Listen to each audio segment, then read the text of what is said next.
بسم اللہ الرحمن الرحیم نحمده ونصلی علی رسولہ الکریم اما بعد فاعوذ باللہ السمیع العلیم من الشیطان الرجیم بسم اللہ الرحمن الرحیم صلاۃ والسلام علیک یا رسول اللہ وعلی آلک واصحابک یا سیدی.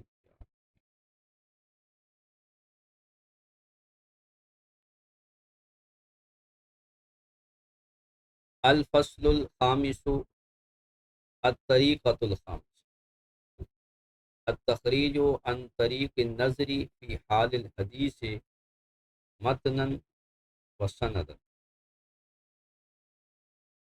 پانچویں فصل تخریج حدیث کے پانچویں طریقے کے بارے میں ہے، اور یہ طریقہ حدیث کی متن اور سند کی حالت میں غور و فکر کرنے کے متعلق یہ طریقہ تخریج عن طریق نظر فی حال الحدیث متن.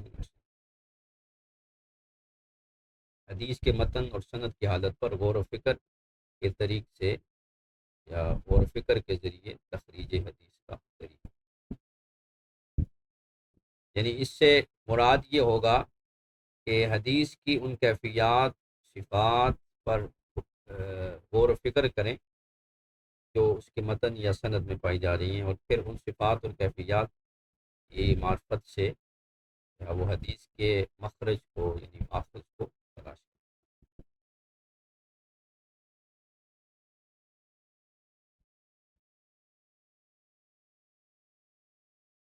المقصود بحاظ طریقہ، اس طریقے سے مقصود کیا ہے؟ اے امعان النظر فی احوال الحدیث و صفاتی التي تكون في متن ذلك الحدیث او سند. اس کا مطلب یہ ہے کہ حدیث کے احوال اور صفات میں گہری نظر سے دیکھنا کہ جس کے ذریعے جو ہے وہ اس کی وہ احوال اور صفات جو اس حدیث کے متن سے متعلق ہیں یا اس کے سند سے متعلق ہیں، ان احوال کو یا ان صفات کو بغور دیکھ. ثم البحث عن مخرج ذلك الحدیث، اور پھر جو ہے وہ بحث کرنا اس حدیث کے مخرج سے عن طریق معرفت تلک الحالت اور صفات فی ذلك المصنفات، کہ اس حالت کی معرفت کا طریقہ کیا ہے یا اس صفت کی معرفت کا طریقہ کیا ہے فی المصنفات، ان کتابوں میں التی مفردت لجمع الاحادیث التی فیہا تلک صفت فی المتن او السند. تو یہ ان کتابوں سے ملے گی جو علیحدہ طور پر ان احادیث کے لیے جمع کی گئی ہیں، لجمع الاحادیث التی فیہا تلک صفت، جن احادیث میں یہ صفات کے متن یا سند میں پائی جاتی ہیں. ان کیا وہ کتب تصنیفات کی طرف رجوع کریں گے جن سے جو ہے وہ ہم یہ معلوم کر سکیں گے کہ متن اور صفات سند کے اندر جو صفات ہیں ان کے ذریعے حدیث پر حکم کریں. ان کتابوں کی مدد سے انہوں نے ان صفات کو بنیاد بنا کر حدیث کو جمع. والامثلۃ علی ذلک کثیرۃ، اور اس کی مثالیں جو ہے وہ کثیر ہیں. تجزئ ببعضها لیقاس علیہا غیرہ.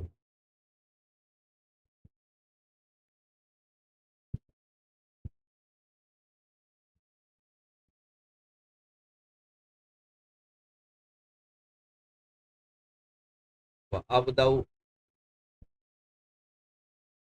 بالصفات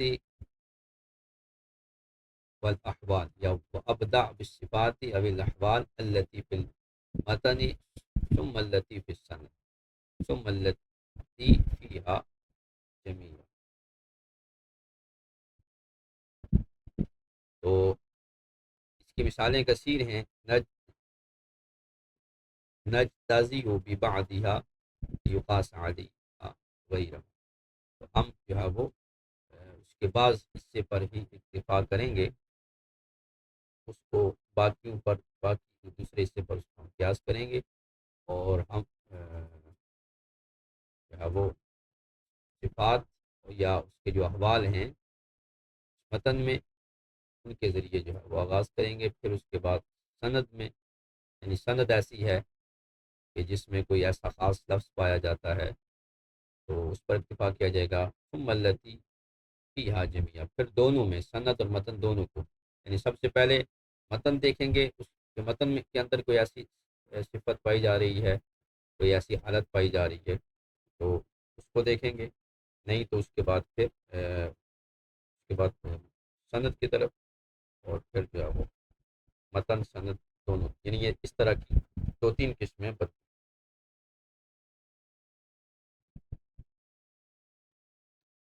سب سے پہلے متن کو لیتے ہیں.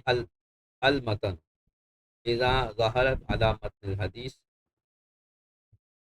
امارات البدع، جب حدیث کے متن میں وضع کی یہ علامت جو ہے وہ ظاہر ہوں.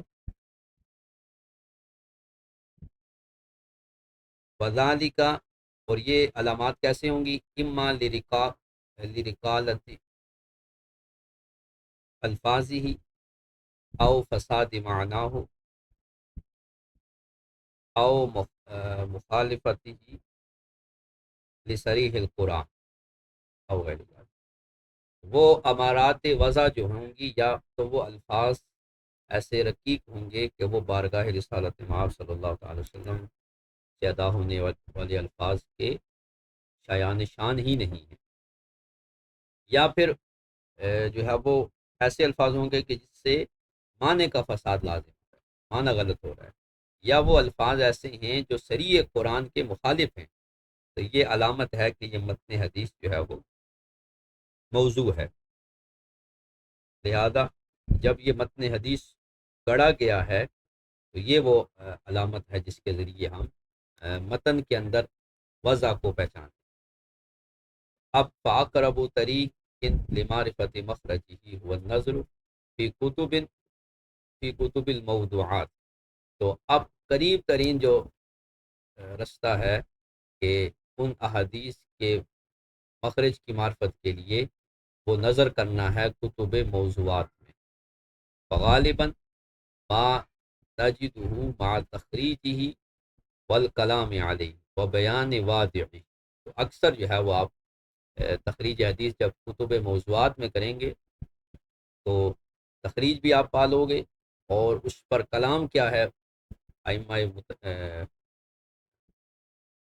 ائمہ حدیث کا اس موضوعات یا اس موضوع روایت کے بارے میں، وہ بھی مل جائے گا. وہ بیان واضحی، اور اس کا واضح کون ہے، اس کو گڑھنے والا کون ہے، یہ بھی معلوم.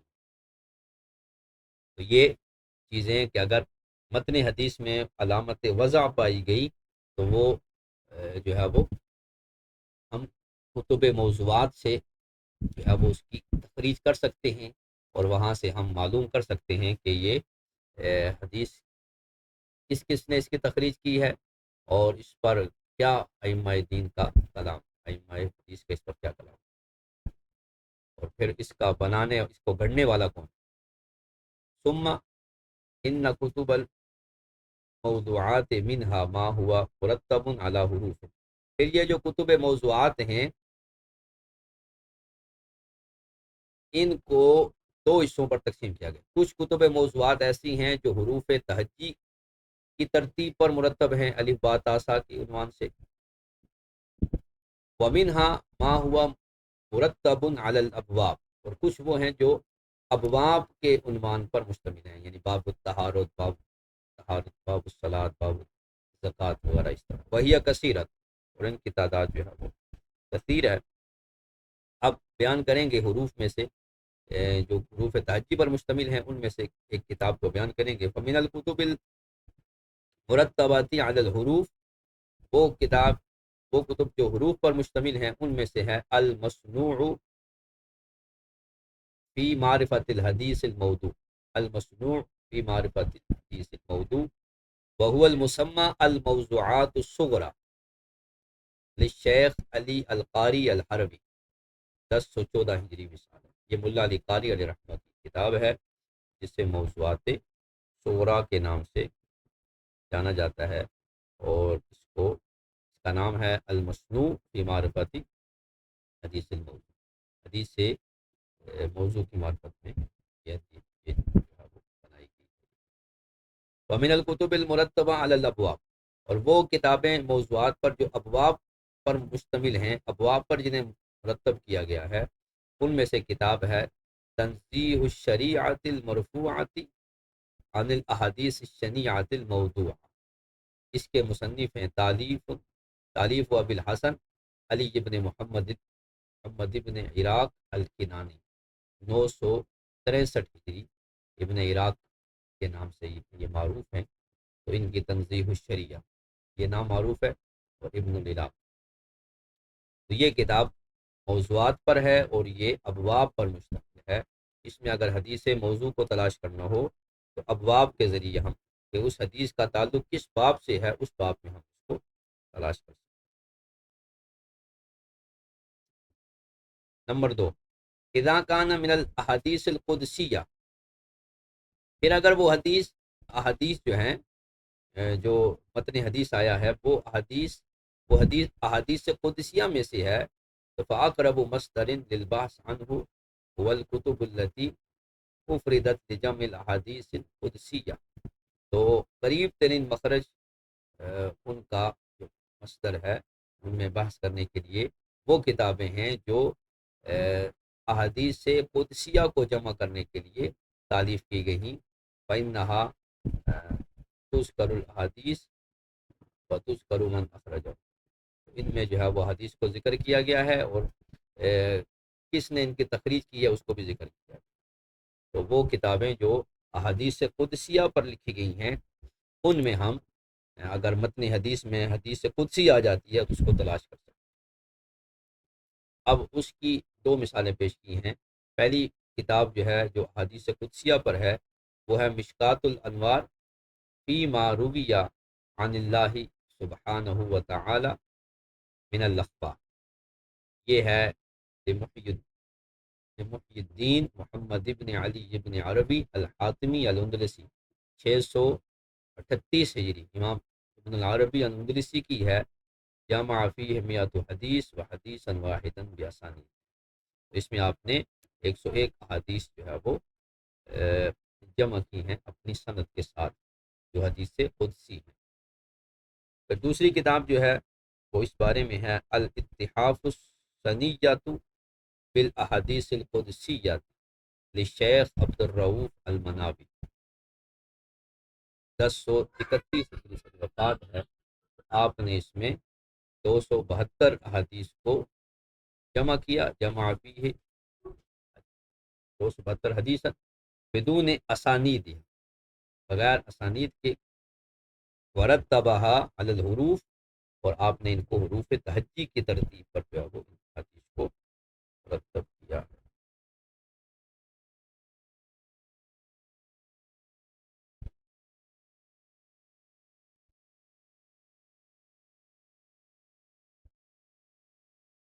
اس کے بعد نمبر 2 پر آئے گا السند، کہ سند میں کوئی ایسی علامت پائی جا رہی ہے جس کی وجہ سے ہم تخریج کریں گے. تو اب اس پر بات ہوگی.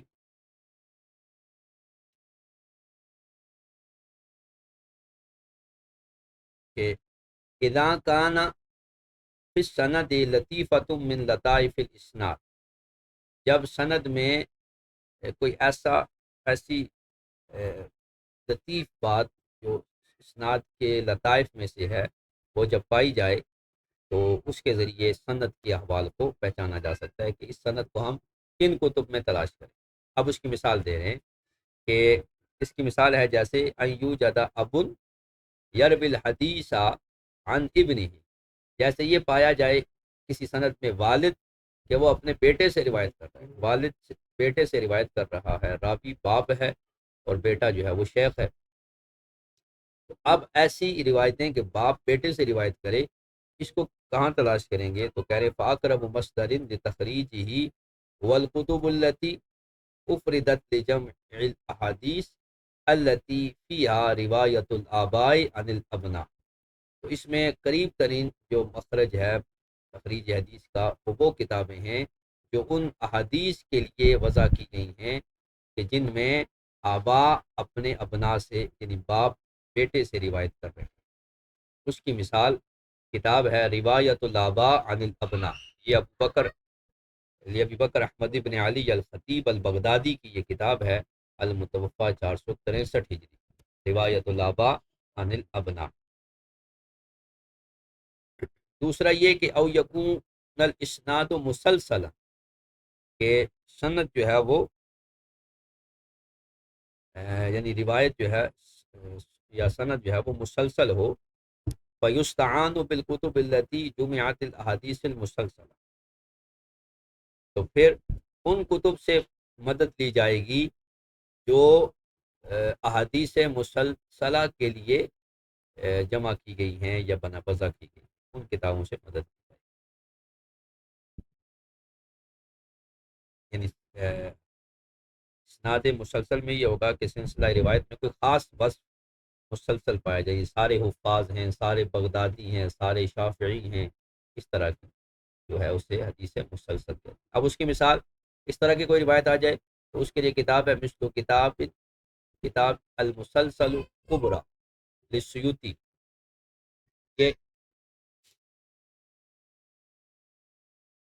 یہ امام سیوطی کی المسلسلات الکبرا ہے، اور آپ نے قد جمع فیہ خمس و ثمانین، آپ نے اس میں 85 حدیثیں جو ہے وہ جمع کی۔ پھر دوسری کتاب ہے مثل کتاب المناہل السلسلہ فی الاحادیث المسلسلہ، یہ محمد ابن عبد الباقی الایوبی کی ہے، 1364 ہجری، اور انہوں نے اس میں قد جمع فیہ مئتان و اثنا عشر حدیث، اس میں 212 حدیث انہوں نے جمع۔ تو یہ حدیث مسلسل کی بات آئے تو المسلسلات الکبرى امام سیوطی کی، اور المناہل السلسلہ یہ عبد الباقی الایوبی کی، اس سے جو ہے وہ ہم مدد لے سکتے ہیں کہ حدیث مسلسل کی تخریج کس نے کی۔ نمبر 3 پر ہے او یکون الاسناد مرسلا، سند جو ہمیں ملی ہے وہ مرسل ہے، تو یہ بھی ایک وصف ہے کہ سند مرسل ہے، تو اب کیا کریں گے؟ فَيُسْتَعَانُ بِكُتُبِ الْمَرَاسِيلِ الَّتِي جُمِعَتْ كَثِيرًا مِنْهَا، اگر سند مرسل ہے تو پھر کتب مراسیل سے استعانت کی جائے گی، ان سے مدد لی جائے گی، اور الَّتِي جُمِعَتْ كَثِيرًا مِنْهَا جو اس بارے میں کثیر جو ہے وہ وضع کی گئی۔ اب کتب مراسیل میں سب سے اہم اور معروف جو ہے وہ امام ابو داود کی المراسیل ہے، کتاب المراسیل ابی داود السجستانی وهو مرتب علی الابواب، تو یہ بھی ابواب پر مشتمل ہے، تو حدیث اگر مرسل ہے تو اسے ہم مراسیل ابی داود میں دیکھیں گے، یہ ابواب پر مشتمل۔ دوسری کتاب المراسیل کے نام سے وہ ہے لابن ابی حاتم عبد الرحمن ابن محمد الحنظلی الرازی، 327 ہجری سن وفات ہے، تو ان کی کتاب میں ہم دیکھیں گے۔ اس کے بعد او یکون فی السند راو ضعیف، یا سند میں راوی ضعیف ہے، تو اب کیا کریں گے کہ فیبحث عنہ فی کتب الضعفاء والمتکلم فیہ، تو اگر سند میں کوئی راوی ضعیف ہے تو پھر ان کتب سے بحث کی جائے گی جو ضعفاء کے لیے ضعیف راویوں کے لیے وضع کی گئی ہیں، اور ان راویوں کے لیے کہ جن کے بارے میں کلام کیا گیا، جیسے کتاب و میزان الاعتدال للذہبی، تو یہ امام ذہبی کی کتاب ہے، اس میں اگر کوئی راوی سند میں ضعیف ہے تو پھر ہم میزان الاعتدال جیسی کتابوں میں ہم رجوع کریں۔ یہ تھا صرف سند میں اگر ضعف ہے تو ہم اس طرح یا سند میں کوئی ایسا وصف پایا جاتا ہے تو ہم اس طرح اس کو تلاش کریں۔ اس کے بعد یہ ہے نمبر 3 پر کہ المتن و سند معن، سند اور متن دونوں میں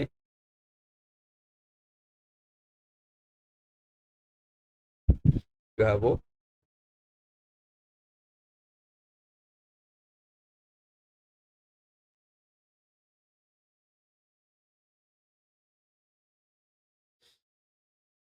کوئی ایسا وصف پایا جا رہا ہے تو اس کی وجہ سے اب جو ہے وہ دونوں کو تلاش، دونوں کو چیک کریں گے، متن کو بھی اور سند کو بھی۔